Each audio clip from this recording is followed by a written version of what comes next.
Hello, everyone, and welcome back to the Star Wars Stuff Podcast. As you can tell by the title, I just got home from the ACOLYTE 2 episode advanced screening from my local theater, which is an hour away. But I am so glad that Lucasfilm Disney did listen to us on the podcast because we had been begging for them to have a showing for whatever new that they drop. They do the advanced screening at our local theater in South Texas, which they did. They did it at 2 theaters. A couple of friends went to the theater in San Antonio. I went to the theater in Austin, Texas, and it was fantastic. Shout out to AMC. They gave us free popcorn, free drinks. We got posters. I'll show you the poster right here. I got a few of them. It's upside down right there. And they're actually kind of like hard paper. It's not like the flimsy, easily tearable, easily bendable paper. But yeah, I saw the first 2 episodes for the Acolyte. Going into it, I wasn't sure what to expect. I went into it blind. Hey, what's up, Bender? Nice of you to join us tonight. Um, I went into it blind. I didn't know any spoilers. I had all the assumptions that I think that most people kind of have going into this show. I have my own predictions. I have my own expectations. Some of I think most of the well, I don't want to say that, but a lot of predictions came true. A lot didn't. So there's a really nice mix, and I think these first 2 episodes, I was pleasantly surprised by the pace and by the way that the TV show felt like a TV show about Star Wars. So Bender right here is saying I might stay up to watch it, but I don't know. Should I? So if you stay up, it's not going to air until 9 o'clock Eastern time. So it's going to be a while. They're not going to drop it at midnight or 2, 3 a.m. wherever you are located at. So we will be doing a pre-show and a post-show for episodes 1 and 2 that drop. What time is it right now? 11:18 my time Central. So tomorrow, technically June 4th, we'll do a pre-show and a post-show to talk about these first 2 episodes. But I really liked it. I went to the advanced screening, like I said, and it was good, man. I'm thoroughly impressed. You can see it felt like to me Leslie Headland's skill to be a showrunner and to create a TV show. They spent $180 million on it, so it feels like you see a lot of that on screen. A lot of the space stuff, it looked great. I really didn't detect any bad CGI. There is CGI in it. Didn't detect anything too horrible or egregious. I really like that. The costuming was fantastic. I thought the acting was really good. The part that really got to me was I thought back instantly to the Phantom Menace the first time 25 years ago when I saw Qui-Gon and Obi-Wan enter that Trade Federation ship and they pull their hoods down and it's like, oh my God, there's the Jedi for the first time in live action. Well, this is what this show is. It's the Jedi. You get to see them all together. It's it's the stuff of dreams, man. I'm 42 years old. I had to wait so long for something like this to see this on screen together and just to see the relationship and the dynamic between the Jedi that you get to see on screen. I thought it was fantastic, man. It felt like something that I would actually personally try and create myself. Um, so pleasantly surprised there. The score was good. Um, like I said, I've just seen it once, so I was trying to process a lot of different things. The score stood out a couple times, but it did sound like a Star Wars score. Um, but overall, it was good. I really liked it. I'm intrigued. They revealed some things, raised new questions. Leslie Headland said it's a big onion that's going to be peeled back. We peeled back a couple layers. We found out certain things. Um, Amanda Stenberg was fantastic. She can act. She can act. Lee Jung Jae can act. Very grounded, very centered as Jedi Master Soul. Um, Daphne Keene I thought was really good. My buddy Carl that went with me thought she wasn't as great as I thought, but she felt like somebody that I knew in real life. So I was like, okay, yeah, I can buy her as a character. But everyone I think I kind of bought into. Charlie Barnett as Yord really kind of resonated with me because he was very by the book, and it's in the StarWars.com databank, so this isn't a spoiler, but very by the book. And I know those people too. And there is a pretty cool interaction between Yord and Jecki, and uh, people were giggling in the theater about it. And I've been in those situations too, so it was cool to see all that on screen. Um, it feels like to me this is going to be a hit.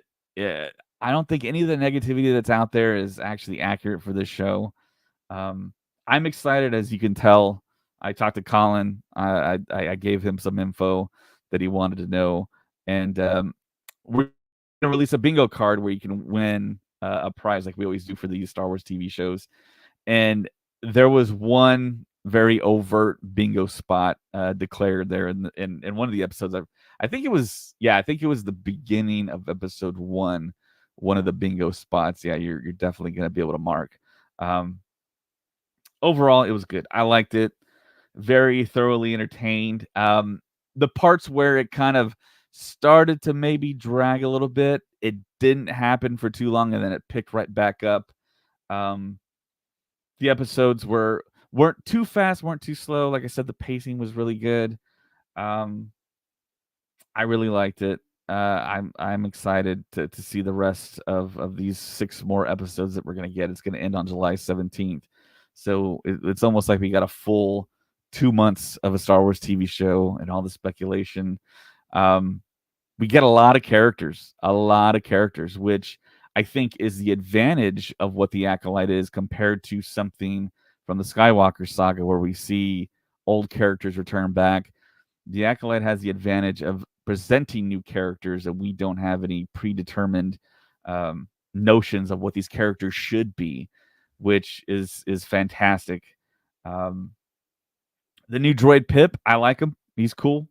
Um, he reminded me a lot of what we have here on Earth, a multi-tool that basically a tool set, like a screwdriver tool set, but built into like an iPhone, essentially.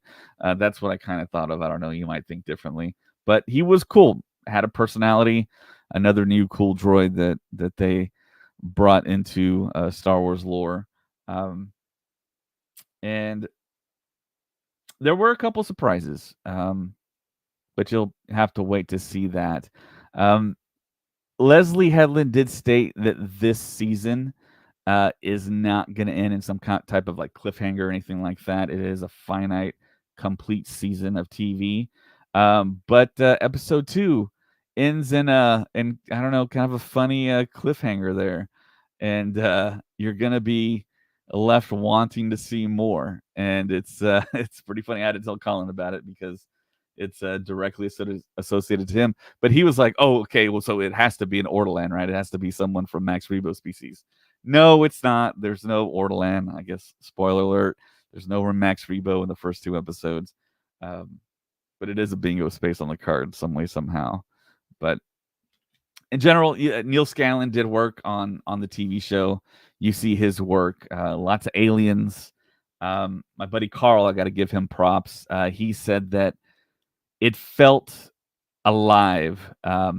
Every planet and destination you traveled to felt alive. You felt the hustle and bustle. You saw the street merchants. You saw the criminals. You saw the pickpockets. It felt lived in. We all know the High Republic. Those Jedi look very, very clean in their robes. And via the StarWars.com site, you find out that they have mission robes and they have ceremonial robes, which they wear on Coruscant, that are very, very clean. And we do get to see Jedi change. And there is an interesting scene where you actually do see a Jedi about to change. And I was like, whoa, that we haven't seen that before. Bender says, do you think we could hear about the prophecy? I think we could. I think there's definitely a lot to unpack going forward with this dark side red bladed character. The voice is very interesting. The voice feels like it's being manipulated, changed. It could be a male voice, but it's actually a film, almost like a Leia Bausch situation with Return of the Jedi. Maybe that's the case. I don't know. But yeah, I got to give props to Ted from Countdown to the Geekcast. He actually got me in as media, and I got to actually roll into the theater, sent right in the middle, right center, and check it out. And AMC really hooked us up too. They gave us free popcorn, free drinks. And also, I met up with Albert from the Cantina Cast. He actually lives in the area, and that's his theater that he attends. And we talked, and he said he wants to come on the podcast and talk Star Wars. And he's very, very up to date. I mean, he's surpassed the bleeding edge of High Republic novels. But the cool thing about the Acolyte is you don't have to know anything about the High Republic era or the novels or the comic books to enjoy the Acolyte, which I don't think I saw anything really related distinctly about the High Republic other than just the basic era and the way that the Jedi look on Coruscant. Those are the only things. And I was scanning the background because there's a lot going on. There's that scene that we've all seen with Master Soul, with the young Padawan sitting on the ground. A door opens up and you just see a bunch of people walking through. I was like looking like, oh my gosh, is this going to be the cameo? Are we going to get Yoda? Are we going to get Yarl Poof walking by, or Oppo Rancisis, or Terrace Anubis, someone like that? I don't think we did. We saw a lot of different people though. I think we actually did get a Knights of the Old Republic cameo. I want to say a species that you see that's very, very famous. Yeah, that to look forward to. And there's also another species that I think just popped up in the one of the very last TV spots that she was on screen for a lot. She had like a huge speaking role. I was like, wow, she's actually doing a lot. I'm interested to see who that actress is, and kind of get to know more about her species. When I was driving home, I called Colin, and he was trying to look up exactly what was going on with that species. And apparently, that particular species, I don't want to say the name because I'm not quite sure if it's correct. They don't like the Jedi. So for that Jedi to be a Padawan, and I believe she was female, was totally against her race. They did the cool thing, like what Rogue One did, labeling every place they went. And they go to a lot of places, man. I was impressed. And it's all brand new places except for Coruscant. And that's the one place they really don't have to label because, I mean, you see the Jedi Temple, it's like, okay, yeah, they're on Coruscant. But brand new worlds, brand new places. Overall, I was immersed. I was entertained. I just couldn't get over the fact with all the Jedi, and every time they ignited their lightsabers. I mean, you saw the form, you saw the form of Jedi, you saw the functionality of using. They did the thing where they did in Rise of Skywalker, in that one cave, if you know what I'm talking about, with the lightsaber. You see all different types of colors. It almost makes you think, did they have a checklist of things to mark off? I don't think they did, but I mean, Leslie Headland did a terrific job with putting in so many different elements, so many different planets, so many different personalities. It was good. It was interesting. I liked it. Now I gotta wait longer than everyone else to watch the next episode, and we're only gonna get one episode. But that episode should be interesting because I don't think we've seen. I think the next episode is actually going to concentrate on a very specific Jedi that we're not quite used to seeing, and should be really entertaining. I think they actually also showed tech that we all know and love, but they showed one of the earlier iterations because, of course, it's 100 years before the Phantom Menace, and they used the tech, and automatically, okay, you're like, we all know what that is, and it's used and used a couple of times, and I kind of want to see if anyone's gonna build this device, maybe like for a celebration. Maybe do a Manla Stenberg's character one of her characters, because we all see her as two characters on the poster. Um, but yeah, I really don't have any complaints. Any complaints that I have are very, very nitpicky. And overall, I think Star Wars fans are going to enjoy this. There's a bunch of negative videos posted about the Acolyte. I think they're just there for clickbait. I don't think they're all actually legitimate, because, of course, they hadn't seen the show yet. And now a lot of people have with these advanced screenings. I had a lot of friends on Facebook post that they were at these advanced screenings. And I want to give a shout out to Lucasfilm, because we've been saying on the podcast, hey, look, put more of these screenings like what they did with episode 5 of Ahsoka. Do more of that in more locations across the country, because I would have had to drive 5 hours to go to my closest in Dallas, Texas, when I live in South Texas, and they did 2 of them close by to me. Kind of like I live right in the middle of San Antonio and Austin, so I was able to go to Austin and check it out there, which was fantastic. Bender on YouTube watching us says Darth Revan. There was that rumor a little while back that Keanu Reeves was spotted on set. That would be wonderful if there's a Darth Revan connection. And there still could be. I was talking to Colin on the phone, and after watching these 2 episodes, it feels like there could be an opening for a Plagueis, for a Tenebris, in a very roundabout way. There wasn't anything in these 2 episodes making you think that no, there's no way we're going to get Plagueis or Tenebris or anyone like that. But it is interesting the way that they kind of peel back the onion and let you know what exactly is going on. And the Force usage, I loved it. I thought it was cool. Worked for me. It was all pretty evenly balanced. There's a lot of stuff in the trailers that we haven't that's not in the first 2 episodes, which is surprising, because usually what Star Wars TV does, they do all their marketing for all the first episodes, maybe the first 4, because screeners were sent out for the first 4 episodes.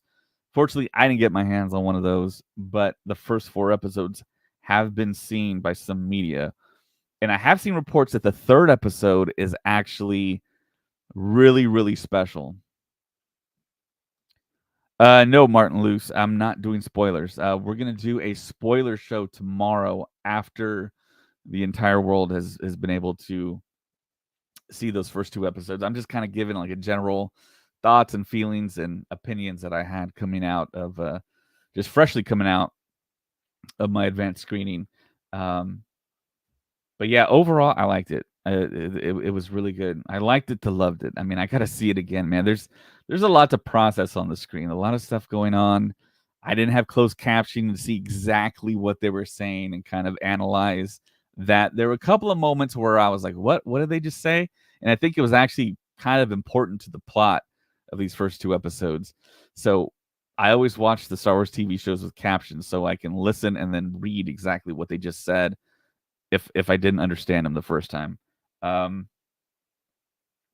Score was good. My buddy Carl didn't think the score was that good, but I thought it was on point. It wasn't, I guess, for lack of a better term, Star Warsy, but it had enough Star Wars elements in it, and for me, I think it worked.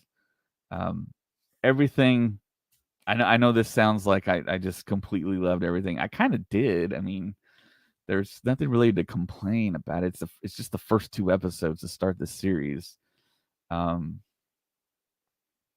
So I think that's pretty much all I want to say at this point, because anything else would be kind of a spoiler. I know Leslie Headland has said particular things about who and who is not going to show up in the show, and I kind of see her response now as being valid. If you've seen that particular interview by comicbook.com, there's a way to do this show.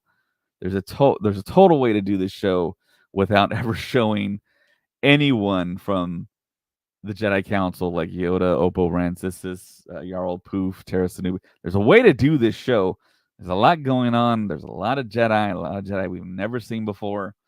So we might not get any of them. I mean, that is a true possibility. Might not get any of the dark side users that we all know and love, that we've all, I think, been clamoring for. So we shall see. Everyone's going to get to watch the 2 episodes tomorrow, June 4th, unless you're already in June 4th, later on today at 8 Central, 6 Pacific. Like I said, we're going to do a pre-show. We're going to have, I think, Colin. He's going to bring on 2 people. Craig's going to be there. James said he's going to show. We might have Albert on, possibly the post-show because he saw it like me, the advanced screening tonight. So we're going to have a lot of different people on the show, on the pre-show and on the post-show, because everyone's going to have their opinion. And there's definitely stuff I missed. And we'll have our bingo card, so everyone can play and possibly win something really, really cool. We haven't figured that out yet. We don't know if we're going to do something that we already have or we're going to go Acolyte centric. But you never know. Something that we already have obtained might become Acolyte centric eventually. Who knows? But yeah, if you have any kind of questions or thoughts or want to know anything that's non-spoilery in chat on YouTube, Facebook, Twitter, type it in the chat there, and I'll do my best not to spoil anything.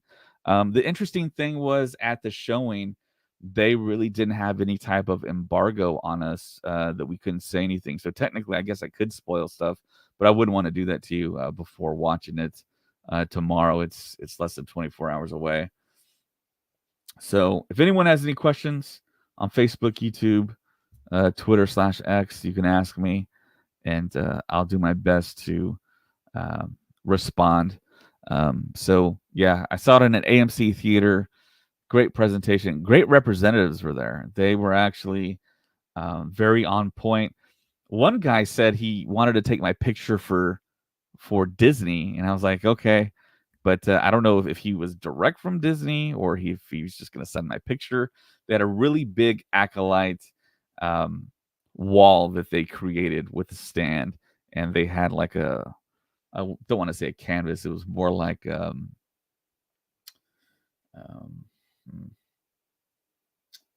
almost like a polyester type of material with the Acolyte. I bet if you've gone on social media, you've probably seen a lot of people posting them in front of the same setups. But yeah, AMC did a really good job.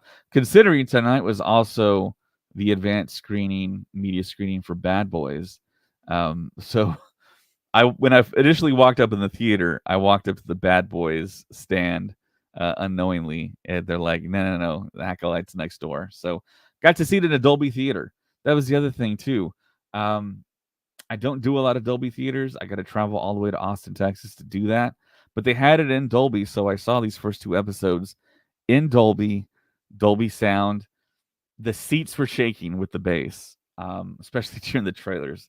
I don't know. They showed trailers. They showed the Mufasa trailer, and they showed the Inside Out 2 trailer, and those were really loud.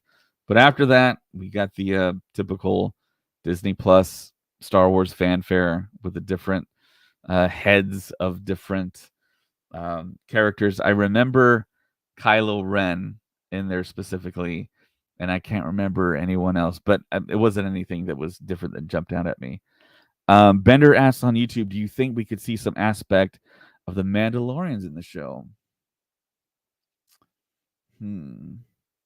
I'll say this. We do see an aspect of a very popular prequel species that I was not expecting. I totally was not expecting. I was like, oh my gosh, we're on their ship. What are they doing? And of course, they were doing what they do. But I think this is more of a Jedi show. When this was announced back in 2020 at that investor call, they wanted us to see the angle of the dark side, but I don't think we're really getting that. This is more of like a High Republic type of show and a Jedi mystery thriller type of show, which I'm all here for. I want to see these Jedi. I want to see different Jedi. I want to see different characterizations. I want to know more about Sol and Dara and Kalnaka and Yord and Jeki. Um, all interesting, different personalities, different ages, different races, different species. I think they did a terrific job there. On the surface, they really didn't jump out at me, but when you see them in the show, I think they work pretty seamlessly. I can't wait to get everyone else's opinions on it, but there were certain points I want to say that this might be a little sacrilegious to say, but it did feel almost like it had a Star Trek vibe in a couple of instances, which I don't think is a bad thing. I do like Trek, but not as much as Star Wars, of course. But I thought, this does feel like a TV show, but it didn't look, of course, production value wise, like a TV show, um, because they spent a lot of money and it looked great on the big screen. But going back to Bender's question, are we going to get Mandalorian stuff? I don't think so. It would be a big shock or big surprise. But like I did say, we got a lot of stuff that I wasn't expecting in regards to some alien species and different species that I had never seen before on screen, which was a pleasant surprise. So, um, anyone have any more questions in regards to the first two episodes that aren't spoilery? Um, I think Leslie Headland did a really good job with all new content for an era of Star Wars outside of the Skywalker saga that is the first time ever that we get something like that. It almost makes me think that Disney should have led with this. Um, in some aspects, we should have got this really quickly to show that we can kind of jump outside of the Skywalker saga and do something a little different, even though it's very, very right up, um, basically right next to that Skywalker timeline. It's 100 years before, so their advantage is we don't really know who's going to live or die because most of these characters are past the age of 100, other than like the Mary Ellen species, like Vernestra Rowe, played by Rebecca Henderson. And of course, Wookiees that can live for hundreds of years. But I did tell Colin, though, that don't don't be surprised if Kelnaka bites the dust. Um, he's he doesn't show up in the prequels, and he's not in any other literature out there unless he becomes exiled or just um, totally like just leaves, goes to another galaxy or something. I don't know. Um, he might bite the dust. So Legacy Nerd is on here. Um, he said apparently he went to go see it. I think it was a strong start. We shall see if they can go the distance. That's the big important thing. If they can go the distance, I think they can. I know there's going to be different directors, but Leslie Headland is the showrunner. Um, I really hope they bring it home. It feels like they are. I had an inkling of what this was going to be, and it really did give me what I thought I was, what they did present to us, but I was holding out hope that it was going to be. I know it's hard to talk about this without spoiling it, but I mean, just to get to see what we saw on screen, it feels like I would want to do a show like this, a lot like this. So Jordan Marcial on YouTube asked a great question here. He says, "Sorry, just got here. Which was your favorite character so far?" Man, so we got a lot of characters. We got a lot of Jedi. Man, I want to say one of the Jedi.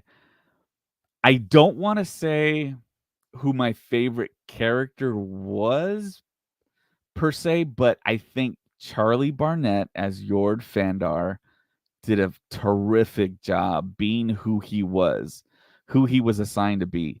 Same thing with Daphne Keene as Jackie Lon. She did a fantastic job as to who she was supposed to be as well. I think with Soul, we expected for him to be what he was in the show. Very solid, very foundational, very Qui-Gon Jinn-ish. Um, and of course, Carrie Ann Moss. I think we've all seen the fight sequence. Embodies a Jedi to the fullest. Great casting for her. So I guess, man, I guess I want to say Yord. Yord is my favorite character.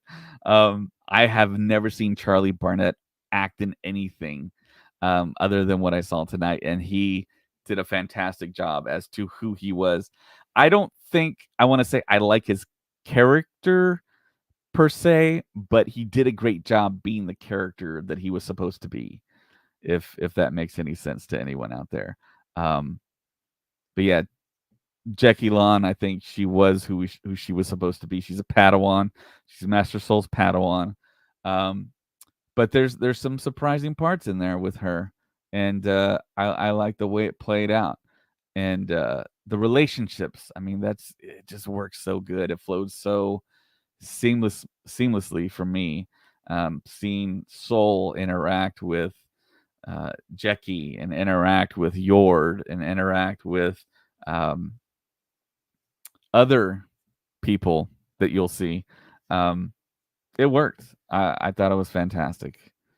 And yeah, Jordan, I really liked to love the first two episodes. I thought they were very, very good. And I'm happy. And I'm happy for everyone that's going to get to experience this June 4th, which is tomorrow for a lot of people, later on today for some. Solid. I give it, I don't know, out of 1 out of 10. Man, I want to say it's probably. I mean, I don't want to overgrade it because I just stepped out of the theater. I want to say an 8.5 to a 9, somewhere in there. Really liked it. Really liked the characters, the story, finding out certain things, learning new questions was all done really well. So, Jordan on YouTube says that's really cool to hear. Thanks. Awesome. Thanks, Jordan, for subscribing to us on YouTube.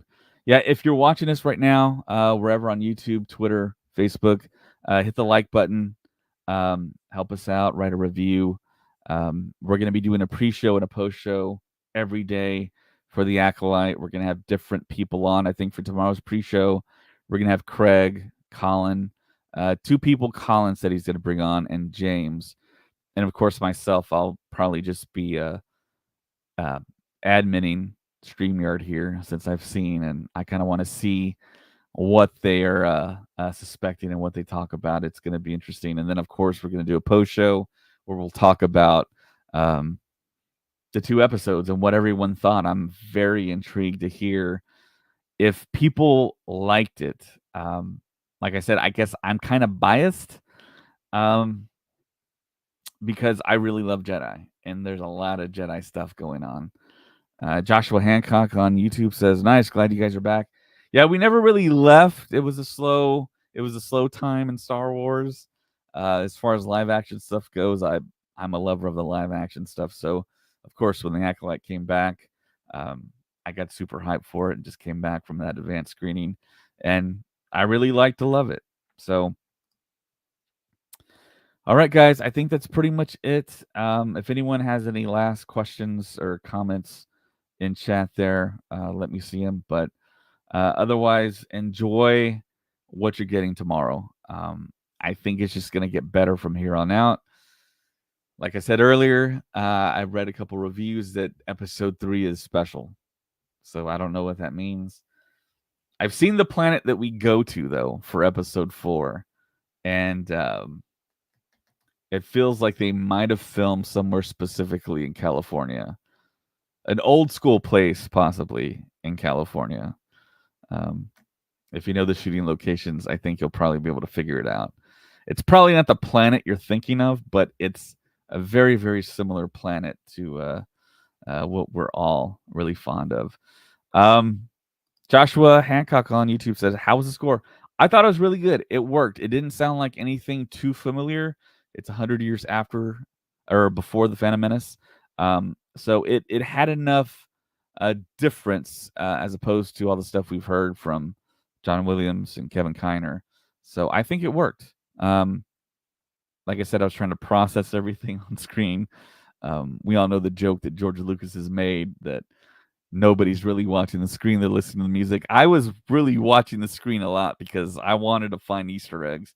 I'm a big Easter egg guy. So Bender asked the question on YouTube, did they use actual locations? I think they use actual locations on most of the stuff. There was not a lot of volume stuff that I detected. They built sets, big sets, almost like you can kind of compare it to Andor in a way. I think we saw a lot of reviews saying that the Acolyte was Andor with lightsabers. I wouldn't go that far, but it's going. You're gonna think about that. You're gonna be like, oh my gosh, this has an Andor tint to it, but of course it's lightsaber Jedi stuff.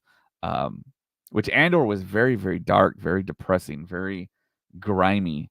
And of course, we all love the grime in the original trilogy in Star Wars, but the Acolyte is maybe Andor, but lighter in a way. And of course, with lightsabers and Jedi.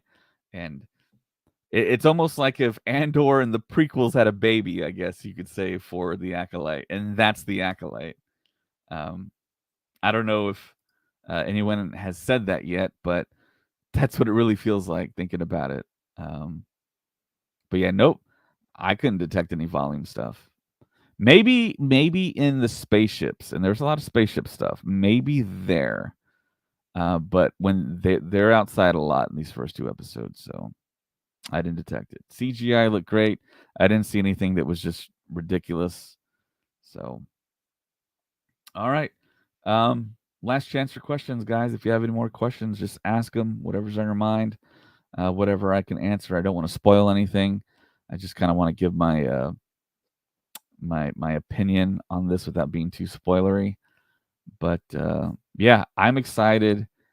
I think we got a lot to look forward to for the next um, approximately 2 months. I think the last episode airs July 17th. So leading us into August there. And hopefully we do get Skeleton Crew at the end of this year. And we have another show to start after this. But yeah, I don't want to talk about that now. The Acolyte, I think it's going to pleasantly surprise a lot of people, and people are going to scratch their heads and say, but what are all those negative reviews about? Bender on YouTube says, did they show the light whip yet? I'll tell you this: you get to see Rebecca Henderson, who plays Vernestra Rowe, and it was surprising what we saw of Rebecca Henderson. I didn't think that Vernestra Rowe was gonna be. I'm trying to dance around this. I'll just say it's surprising about Vernestra Rowe. It's kind of hard to pinpoint, but Joshua Hancock on YouTube says, I know this is a random, but it's something I've been looking out for in all the Disney Star Wars. Did you see any Gungans, even background ones? There was a lot of background characters that you could see on these various different planets. I don't want to rule out the Gungan, but I don't think you see Gungans. I think you see more or less sequel trilogy characters and very, very, very much EU and Old Republic aliens. Yeah, I think I want to say that. I didn't notice any specific species of character. Nothing big like a Gungan, nothing like a Mandalorian. But yeah, it's a good mix. I mean, you're going to go in there and you're going to want to pause it and look and see who you see in some of these shots because there's a lot going on, a lot of different planets. Very much akin to when Cassian Andor in Rogue One was on. I want to say, what's the name? It's that asteroid he was on at the beginning, and he shoots the guy in the back. Um, a lot of stuff going on, and also when he was on Jeddah, there's scenes like that. Um, so yeah, all right, guys, I think that's pretty much it. As you can all tell, I'm hyped for the Acolyte. I hope it just continues to get better. I have a feeling it will. I don't want to jinx it, but we're gonna see more action, a lot more action, I think, because I have heard Leslie Headland talk about Jackie Lon's fighting, and we do get a fair amount of fighting in the first 2 episodes. But it's really the way I go back again to this checklist thing because it's like they wanted to start off slow with the fighting as far as Jedis go, and it's gonna ramp up, it feels like, and we're gonna get a couple of really good Jedi lightsaber set pieces. Um, I have heard a couple times that there is a singular fight in the Acolyte that rivals what we saw in the Phantom Menace with Maul, Qui-Gon, and Obi-Wan. I don't know. That's a lot. I mean, to rival that, I mean that's gonna be big time stuff. I hope it does, but um, that's that's pretty heady right there. I really do think it's gonna add to the lore, though. Um, I'm really interested in doing High Republic um, audibles. I don't really have a lot of time to read, but I'm more interested now in the High Republic. Even though you don't have to listen to or read anything High Republic to get your head wrapped around the Acolyte, um, I'm more interested in the High Republic now. And I spoke to Colin, and Colin was telling me, he's like, I'm listening to them on Audible, and he said that he felt like they could Lucasfilm could do a thing where they actually make those books into movies, which I would be fine with. It kind of breaks the unspoken, unwritten rule that Lucasfilm has that if they have a book, if they have some other source of media, a book, a novel, a comic book, they don't turn that into live action. So you could do other adventures in the High Republic, even though a lot of big events happen in the High Republic stuff. So all right, guys. I think that's I'm gonna call it a night. It's pretty late. So thank you to everyone that's joined. Big shout out to everyone in the chat. Bender, Martin, Legacy and Nerd, Jordan, Joshua. Thanks for staying up with me wherever you're at. Make sure to hit like on the video, of course. And I'm excited. So to everyone out there, may the force be with you always. Watch our pre-show and post-show tomorrow.